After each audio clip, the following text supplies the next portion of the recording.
Bonjour, femme de destinée. Je ne sais pas si tu sens ma joie, mon anticipation aujourd'hui. Je suis vraiment dans cette effervescence parce que on va se parler d'un sujet qui me passionne, un de mes sujets préférés lorsque j'apporte la parole ou lorsque je conseille quelqu'un, je conseille une femme de destinée. Nous allons parler de la foi pour voir le miraculeux. Parce que pour une femme de destinée, je devrais dire un des ingrédients importants pour la femme de destinée, c'est d'avoir la foi, c'est d'être une femme de foi. Et tout de suite en partant, j'aimerais te dire que la foi ne rend pas les choses toujours faciles, mais elle les rend possibles. Je répète, la foi ne rend pas les choses faciles, mais elle les rend possible. Nous allons regarder ensemble à ce type de foi-là qui ouvre le ciel. Et je t'invite vraiment à rester jusqu'à la fin parce que il y a des clés importantes. Je crois que Dieu veut te communiquer et Dieu veut faire grandir ta foi aujourd'hui.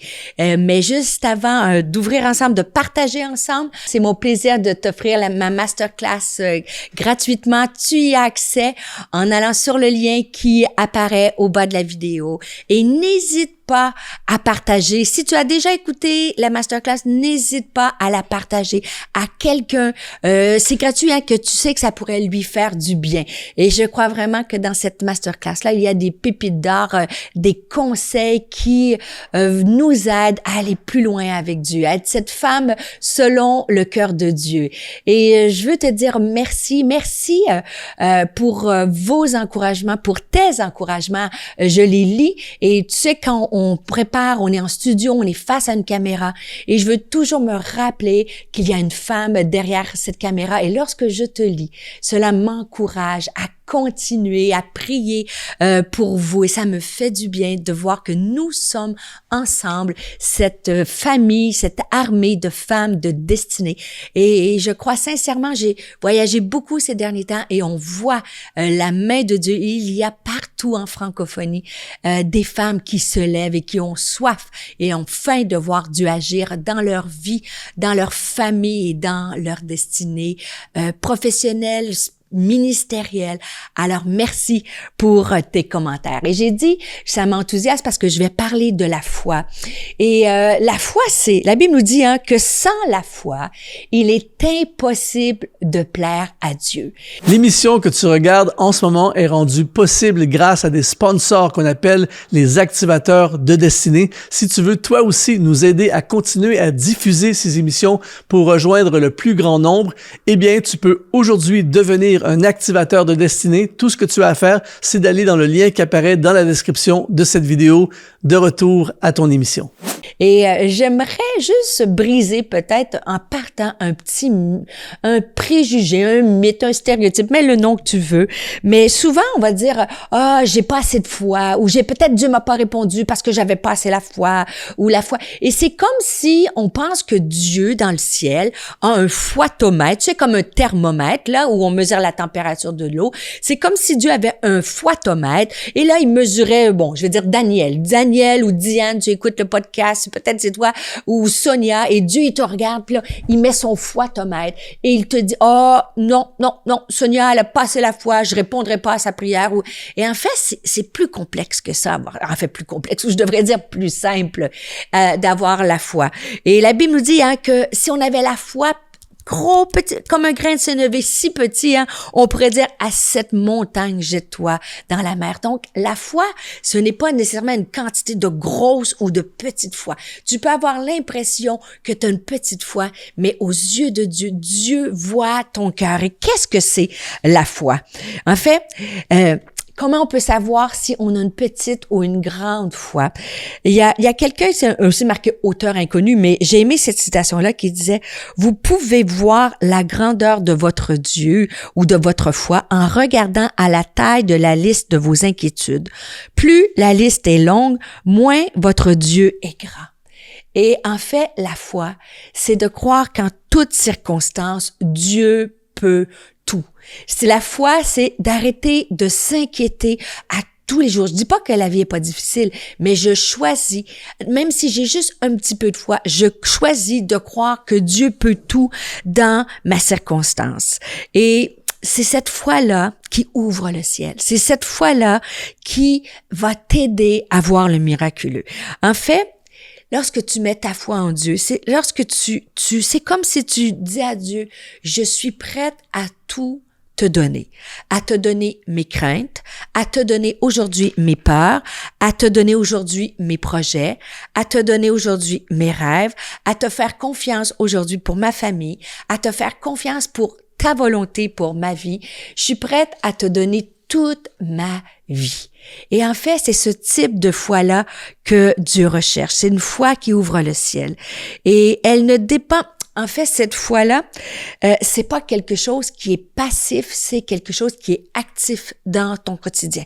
Lorsque les craintes commencent, lorsque la peur, les inquiétudes, les questionnements, tu t'arrêtes et tu dis, non, je mets ma foi en Dieu. Alors, comment on peut savoir si, en fait, on a une grande ou une petite foi? C'est difficile à mesurer. Je t'ai dit, c'est pas que Dieu a son foitomètre. Mais en fait, la foi, ou je devrais dire, nos actions sont basées sur notre foi. Toutes les personnes dans la parole de Dieu qui ont vu le miraculeux dans leur vie ont posé des gestes ou ont fait des pas de foi qui étaient en accord avec leur foi. Ils ont dû mettre leur confiance en Dieu.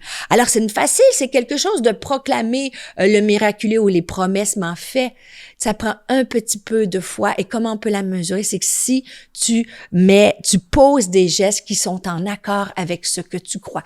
Tu poses des gestes qui sont en accord que tu crois que Dieu peut tout dans ta situation. Par exemple, lorsque tu regardes Simon-Pierre dans la pêche miraculeuse, il est face à une impossibilité. En fait, il a pêché toute la nuit et Jésus va lui dire, jette ton filet à nouveau. Et en fait, il aurait pu regarder à ses raisonnements et de dire, ben voyons, c'est impossible, si on n'a pas pêché durant la nuit, ça marchera pas le jour. Et en fait, peut-être qu'il les a eu, ces questionnements-là, mais parce qu'il a jeté son filet à nouveau, il a posé un geste de foi. Et, vous savez la fin de l'histoire, des centaines de poissons sont venus dans les filets. Ils ont dû aller chercher de l'aide d'autres barques et le miraculeux a pris place. Donc, il y avait des pensées négatives, mais sa foi, il a mis sa foi en action, il a jeté son filet à nouveau. La femme avec la perte de sang, elle n'a pas regardé à sa honte, à son passé. Elle était vraiment peu considérée malade, avec une maladie qui est honteuse pour son époque. Elle aurait pu regarder et dire, moi, je suis trop petite, je suis pas à la hauteur, je suis une femme, j'ai pas accès à Jésus, j'ai une maladie qui est impure. Et elle a mis sa foi en action. Ça n'a pas été passif, ça a été actif. Elle s'est frayé un chemin et elle a touché le bord du vêtement de Jésus. Et c'est là qu'elle a été guérie. Et c'est la même chose. Elle a été guérie physiquement, mais elle a été guérie aussi au niveau social, parce que Jésus va lui dire, ma fille, mon enfant, chair de ma chair, ta foi t'a guérie. Il lui redonne sa réputation devant tous. Il l'a guérie physiquement, mais il a guéri aussi socialement, émotionnellement. Et elle a dû mettre sa foi en action, poser un geste. Comme on peut voir aussi la foi en action, Jairus et sa fille malade. Imagine, Jairus, c'est juste, il arrive, il veut avoir Jésus. Il y a la foi que Jésus peut guérir sa fille, mais là, les serviteurs viennent lui dire, ta fille est morte. Sa situation est terminée, désespérée, il n'y a plus rien à faire. Et il aurait pu arrêter là, mais sa foi l'a poussé à continuer à marcher avec Jésus. Et peut-être qu'en ce moment, ta situation est désespérée et la seule chose qui vient dans ton esprit, c'est que tu as envie d'arrêter de marcher. Mais lui, par la foi, il a continué de marcher et il a vu sa fille ressusciter, passer de la mort à la vie. Je veux t'encourager aujourd'hui. Peut-être que personne ne le voit, c'est entre toi et Dieu, mais tu trouves ça difficile de continuer à marcher par la foi parce que tout te semble fini, mort, désespéré. Mets ta foi en action et continue de marcher et c'est là que tu vas voir le miraculeux. Mais aujourd'hui, je veux te parler d'un homme qui a mis sa foi en action et peut-être que son histoire est moins connue que ces grands récits que je viens de te parler, mais c'est la foi d'Élisée. Élisée, en fait, a été le successeur de Élie. Et en fait, c'était un homme qui a reçu une double onction de Dieu. C'était un homme de foi. Élisée est l'homme à travers lequel Dieu a accompli le plus de miracles après Jésus. J'aimerais tellement, moi, être que Dieu me donne, et je prie que Dieu te donne, que Dieu nous donne, femme de destinée, cette foi-là d'Élisée, afin que nous ayons la double portion d'onction, parce qu'on a besoin de l'onction de Dieu aujourd'hui, du Saint-Esprit à tous les jours, femme de destinée, pour marcher et accomplir les choses qu'on a à faire au travail, au boulot, dans la maison, partout à l'église. On a besoin de cette onction-là, et ça va se chercher par la foi. Et Élisée, Dieu l'a utilisé pour des miracles. Et moi, je prie et j'ai soif de voir encore plus de miracles dans ma vie, dans la vie des gens qui sont autour de nous. Et j'espère que je te donne soif d'aller chercher cette foi-là pour le miraculeux. Et on va voir qu'à travers son récit, que Élisée il a mis sa foi en action et il a été utilisé de la part de Dieu. Et j'ai écrit, tu n'as pas besoin de tout comprendre pour obéir tout de suite et faire un pas de foi. Et c'est exactement cette foi-là que Dieu nous demande de mettre en action, même si on ne comprend pas tout. Et je sais, si tu es comme moi, si tu es une femme qui est un peu cartésienne et toujours avec la raison, il faut que ça fasse un sens. Mais tu sais, moi, dans ma vie, mes plus grands pas de foi, de laisser ma carrière scientifique, il y a 24 ans de cela, je comprenais pas tout où Dieu voulait m'emmener. J'avais une belle position stable, financière, tout ça. Et je comprenais pas tout, mais j'ai dû mettre ma foi en action. J'ai fait un pas de foi. Et Dieu a ouvert des portes pour moi fantastiques. Dans l'œuvre de Dieu, et ça a été les années incroyables où Dieu m'a ouvert des portes pour apporter sa parole et voir des guérisons dans la vie des femmes, des miracles dans la vie des gens autour de moi. Et en 2020, j'ai dû faire aussi un autre pas de foi en laissant mon poste comme pasteur pour les femmes à l'Église Nouvelle Vie, et le Seigneur me mettait à cœur de partir comme un ministère itinérant et d'apporter sa parole.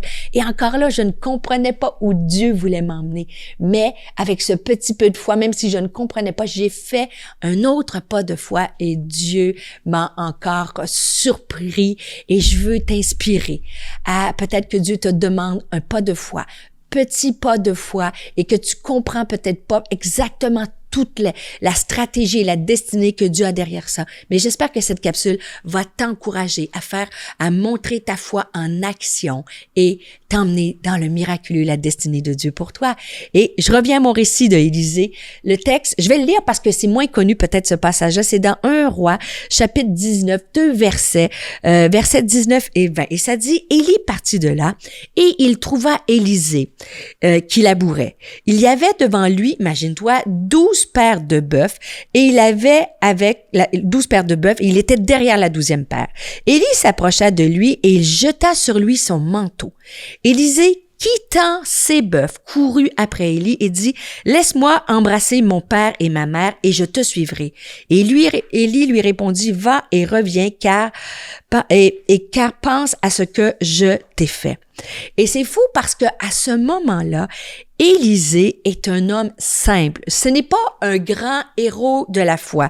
Élisée, on peut en déduire qu'il vient d'une famille riche parce qu'il est en train de labourer dans les champs et il est accompagné de 12 paires de bœufs. Donc, c'est quand même assez cher, dispendieux. Donc, c'est quand même un environnement qui est riche et confortable.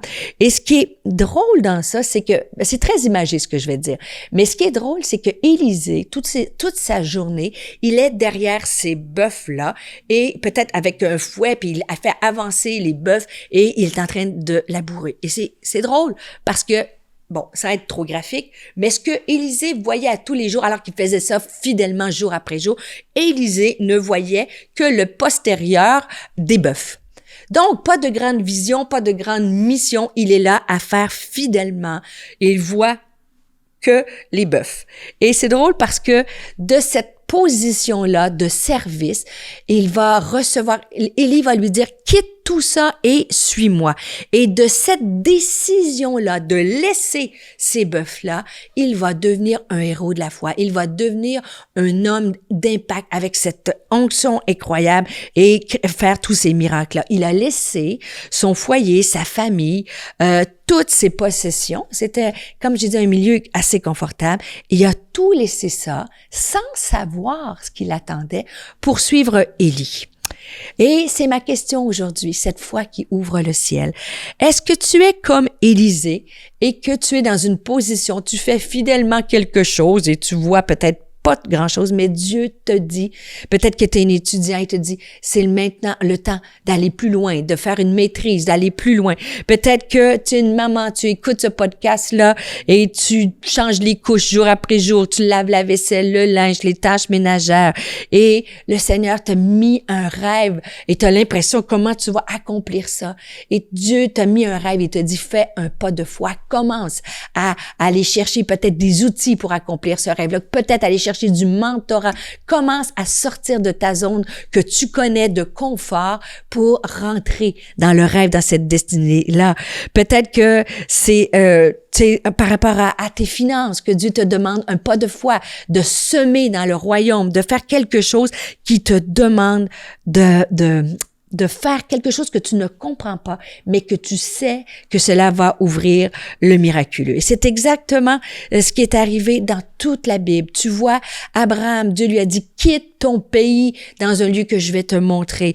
Il y a plein d'endroits dans la Bible. Et j'aime cette citation-là de Martin Luther King qui dit, la foi, c'est faire le premier pas, même si on ne voit pas l'escalier au complet. Et ça, c'est extrêmement important. Je prie et j'ai prié que je crois sincèrement que Dieu te parle et que tu es à une croisée de chemin et que comme Élisée, Dieu te dit, laisse ce que tu es en train de faire et fais un pas de foi et je vais te conduire, je vais t'ouvrir le ciel et je vais t'utiliser comme il a fait pour Élisée. Et j'aime aussi cette citation-là qui dit, la foi, ce n'est pas de savoir de quoi va être fait le futur, mais de savoir qui contrôle ton futur. Alors, je veux te dire que Dieu est au contrôle de ton futur. Et peut-être que tu as à faire des pas de foi et peut-être que tu as des choses que tu dois faire positivement. Mais peut-être qu'il y a des choses que Dieu te demande de quitter aussi par la foi. Peut-être que Dieu te demande de quitter une relation qui est négative, qui est mauvaise. Peut-être que Dieu te demande par la foi de quitter une mauvaise habitude.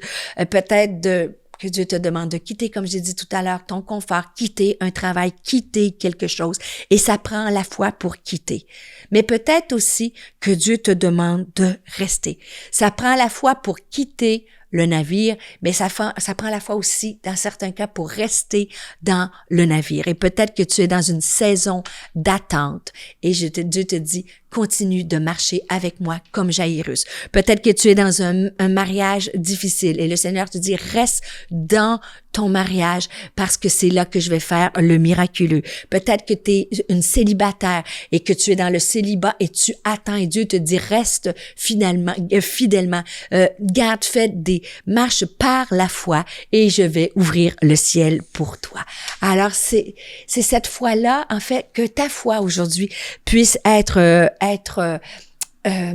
démontré par des gestes. Peut-être des gestes de quitter, comme Élisée, peut-être des gestes de rester. Alors, j'ai dit, tu n'as pas besoin de tout comprendre pour obéir, pour mettre ta foi en action. Et je veux te dire, n'aie pas peur, fais confiance à Dieu. Et si tu as des peurs pour ton futur, je vais te lire une petite lettre que j'ai écrite et que j'ai retrouvée dans mon journal de prière. Et je t'encourage peut-être à l'écrire toi-même et à la mettre dans ton cœur et de la méditer. Parce que faire des pas de foi, ça peut susciter de la peur dans nos vies. Et la peur est un ennemi de la foi. Alors, j'ai dit dans cette lettre-là que j'ai retrouvée récemment, ça disait, cette lettre-là, à mes peurs que tu écris, je t'incite à faire la même chose, de parler à tes peurs. Cette lettre est à mes peurs de moi. Et elle dit, je veux vous dire que c'est terminé entre nous. Ensemble, nous avons connu des moments de folie cette année, mais j'ai rencontré quelqu'un de nouveau. La foi et moi allons revenir ensemble. Nous avons des plans d'avenir. Vous ne pouvez plus me retenir en arrière. Alors, femme de destinée, je t'encourage à mettre ta foi en action, à faire des pas de foi. Ne laisse pas tes peurs gagner. Regarde ce que Dieu a fait dans la vie d'Élisée, qui a laissé ses bœufs alors qu'il ne voyait, il ne comprenait pas, et Dieu l'a utilisé puissamment. Alors, cette fois-là est pour toi aussi aujourd'hui. Alors, tu peux aussi avoir accès, je te rappelle, à la masterclass gratuitement. N'hésite pas à partager ce podcast, partage avec une femme que tu sais qu'elle a un pas de foi à faire et je suis certaine que cela va être une source d'encouragement pour elle. Alors, marche dans ta destinée par la foi, ose aller plus loin.